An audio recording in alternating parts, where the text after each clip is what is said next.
I never expected my life to change so drastically when I married my husband, Daniel. He had a 12-year-old son, Liam, from his previous marriage. I knew stepping into the role of a stepmother wouldn't be easy, but I was ready to give it my all. At first, things were normal. Liam was a quiet, polite kid, still adjusting to his parents' divorce. He didn't talk much, but he wasn't rude either. It was just a matter of time, I told myself. Eventually, we'd bond. But then something changed. Slowly, almost unnoticeably at first, Liam's behavior became different. It started with little things. He would stare at me when he thought I wasn't looking, his expression unreadable. Sometimes he'd disappear into his room for hours, not even coming down for dinner. Other times, I'd find him sitting in the dark, completely still, as if lost in deep thought. When I asked if something was wrong, he'd just shake his head and walk away. Daniel didn't seem too concerned. He's just going through a phase, he told me. Kids his age act strange sometimes. I wanted to believe that. I really did. But deep down, I knew this was more than just a phase. The air around Liam felt heavy, like he was carrying a burden too big for his small shoulders. Then came the night that changed everything. I woke up around 2 a.m., feeling uneasy. The house was silent, but something didn't feel right. I got out of bed and walked toward the hallway, my heart pounding for reasons I couldn't explain. That's when I saw him. Liam was standing at the end of the hallway facing the wall. He wasn't moving, just standing there, completely still. My breath hitched. "Liam?" I whispered. No response. I took a cautious step forward. "Sweetie, are you okay?" Slowly, he turned his head to look at me. His face was blank, his eyes darker than I'd ever seen them. And then, in the softest voice, he said something that sent a chill down my spine. "I don't think you should be here." My heart stopped. I wanted to ask what he meant, but my throat felt dry. Before I could say another word, Liam turned and walked away, disappearing into his room without another glance. I stood there, frozen, a cold dread washing over me.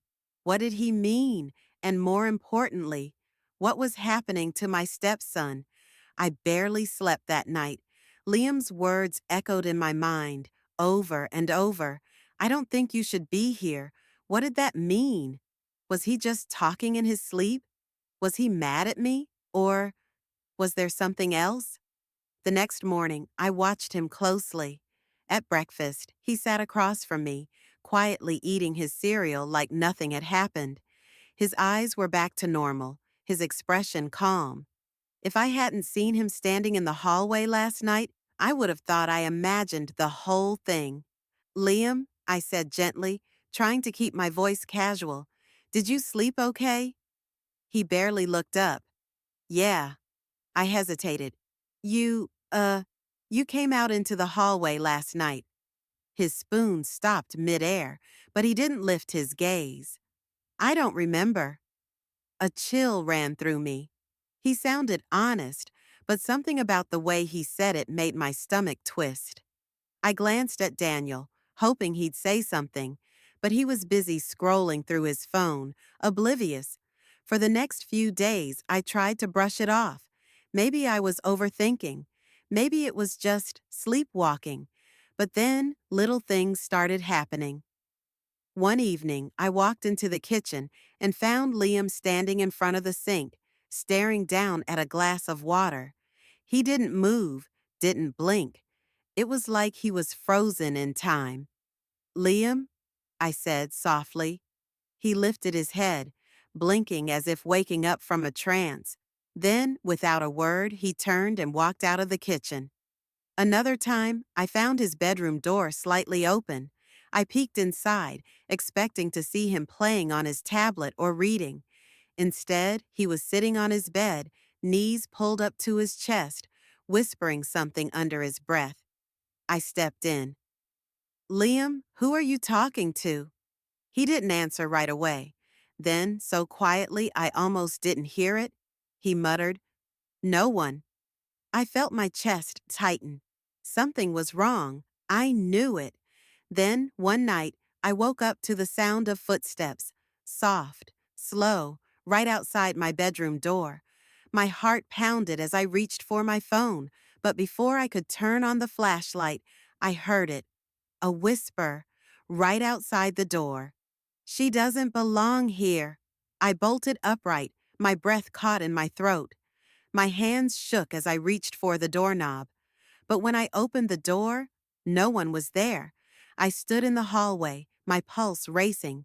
The air felt heavier, like the house itself was holding its breath. My eyes darted down the hall, searching for any sign of movement, but everything was still, too still. I wanted to believe I had imagined the whisper, that maybe I was just tired, but deep down, I knew better. The next morning, I tried to act normal. I told myself I wouldn't let fear control me. But as I set the table for breakfast, I couldn't shake the feeling that something was off. Liam walked into the kitchen, his usual quiet self, but there was a strange energy around him. He sat down, stirring his cereal, but his eyes weren't on his bowl. They were on me, watching, studying. "Did you sleep okay?" I asked, forcing a smile. He shrugged. "Yeah." Then, after a pause, he added, "Did you?" The way he said it sent a shiver through me. I hesitated, then nodded. "Yeah, I did." He held my gaze for a moment longer before looking down again. I swallowed hard, pretending to focus on my coffee, but my hands trembled as I lifted the mug. Later that day, I decided to talk to Daniel. I needed him to see what was happening. Maybe he had noticed something too, but hadn't wanted to admit it. "Daniel," I started cautiously, "have you noticed anything strange about Liam lately?" He barely looked up from his laptop. "What do you mean?" I hesitated. "Just little things. He spaces out, talks to himself, and I don't know. Sometimes it feels like he's a different person." Daniel sighed, rubbing his forehead. "Come on, he's a kid. He's been through a lot. He's adjusting, that's all." I wanted to argue, to make him see what I saw, but the words caught in my throat. If Daniel wasn't worried, would he even believe me? That night, I lay in bed, staring at the ceiling, my thoughts racing. Every creak of the house made my heart pound. I kept glancing at the door, half expecting to see Liam standing there. Then, just as I started drifting off, I heard it again. Footsteps, slow, deliberate, stopping right outside my room. I held my breath, gripping the blanket. Then came the whisper, soft, almost playful. "She's still here." I shot up, my chest tightening. I couldn't ignore it anymore. Something was very, very wrong. I couldn't move. I couldn't breathe. The whisper was still ringing in my ears, sending chills down my spine. I wanted to believe it was just my imagination, but deep down, I knew better. Slowly, I reached for my phone, my hands shaking as I turned on the flashlight. A narrow beam of light stretched across the hallway as I forced myself to get up.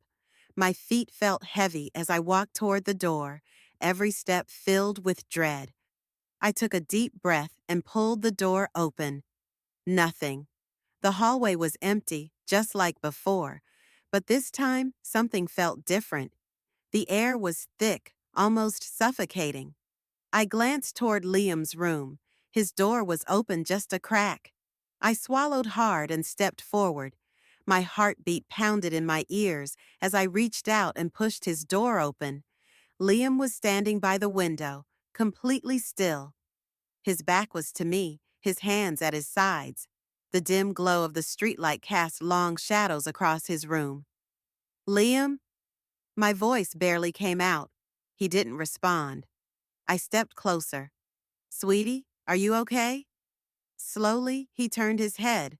Not all the way, just enough for me to see the side of his face. His expression was unreadable, his lips slightly parted like he wanted to say something but couldn't. Then, in a voice that didn't sound like his own, he whispered, "He doesn't like you." The room spun. My stomach dropped. I tried to steady my breathing. Who, who doesn't like me? Liam didn't answer. He just turned back to the window, staring out into the darkness. I felt a wave of panic rise in my chest. Something was wrong, terribly, horribly wrong. I wanted to wake Daniel, to make him see what I was seeing, but my body wouldn't move. And then, just when I thought it couldn't get worse, Liam started humming, a soft, eerie tune that sent shivers through me. I knew that melody. I had heard it before, but not from him, from someone else, from someone who wasn't here anymore. Terror gripped me as realization hit. This wasn't just a phase. This wasn't just Liam acting out. Something or someone was with him, and whatever it was, it didn't want me here. I felt frozen in place, my breath shallow as Liam continued humming that eerie tune. It wasn't just familiar, it was unsettlingly personal. My hands clenched at my sides as I tried to push away the creeping fear wrapping around me. Liam, I said, my voice unsteady, where did you hear that song? He stopped humming. For a long moment he didn't move, didn't breathe. Then, in that same detached voice, he whispered, "She sings it to me." The air in the room turned ice cold. My skin prickled as a shudder ran through me. "Who sings it to you?" I barely got the words out. Liam finally turned to face me fully. His eyes, usually light brown, seemed darker, almost hollow. He blinked once, slowly, before tilting his head. "Mom!" My stomach twisted. His mother, Daniel's ex-wife. But that was impossible. She had passed away 2 years ago. A chill crawled up my spine. "Liam, your mom isn't here anymore." Something flickered in his expression, something distant, unreadable. "She never left." I took a step back, my pulse hammering. "Liam, sweetheart, I think maybe you're having bad dreams, or she doesn't want you here." The way he said it, calm, almost emotionless, made my knees weak. I turned and rushed out of the room, my head spinning. I needed to wake Daniel. He had to hear this. He had to understand that something was happening to Liam, something I couldn't explain. I reached our bedroom and shook Daniel awake. He groaned, blinking at me. "What's wrong?" "It's Liam," I whispered, my voice shaking. He's saying his mom is still here. He says she sings to him." Daniel sat up, rubbing his face. "What? That doesn't make any sense." "I know," I said, barely able to keep my voice steady. "But he's been acting strange for weeks, and now he's saying, Daniel, I think he really believes she's here." Daniel exhaled, glancing toward the hallway. "He's just missing her. Kids do this sometimes. They make up things to feel close to someone they lost." I shook my head. "No, this isn't just grief. It's something else. He's been whispering at night. He stands in the dark. And that song, Daniel, I know that song. I've heard it before, but I don't know where." Daniel stared at me, exhaustion clouding his features. "What do you want me to do?" I swallowed hard. "Talk to him. Ask him about it." After a long pause, he sighed and threw off the covers. "Fine." We walked to Liam's room together, my nerves on edge. But when we stepped inside, my stomach dropped. The bed was empty. The window was wide open, and Liam was gone. Panic surged through me as I rushed to the open window. The cool night air hit my face as I leaned out, scanning the yard. My heart pounded. Liam was nowhere in sight. Daniel was already running down the hall, calling his name. I grabbed my phone with shaking hands and turned on the flashlight, sprinting after him. The backyard was dark, the trees swaying in the wind, their shadows stretching across the grass. And then I saw him. Liam stood near the tree line, his back to us, completely still. "Liam!" Daniel shouted, his voice breaking. He ran toward him, but I hesitated. Something didn't feel right. As I stepped closer, I could hear it. The humming. That same eerie tune, barely audible over the rustling leaves. But Liam wasn't humming. His lips weren't moving. Goosebumps rose on my arms. I swallowed the lump in my throat and whispered, "Liam, come back inside." He turned his head slowly, his face pale under the moonlight. "She says you don't belong here." Daniel grabbed his arm. "Buddy, there's no one here. It's just us." Liam blinked.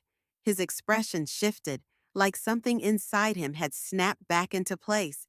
He looked around, confused. "Dad?" His voice was small, uncertain. "You're okay," Daniel said, pulling him close. "Let's go inside." Liam hesitated, then nodded. He let Daniel lead him back toward the house, but I lingered, staring into the dark woods.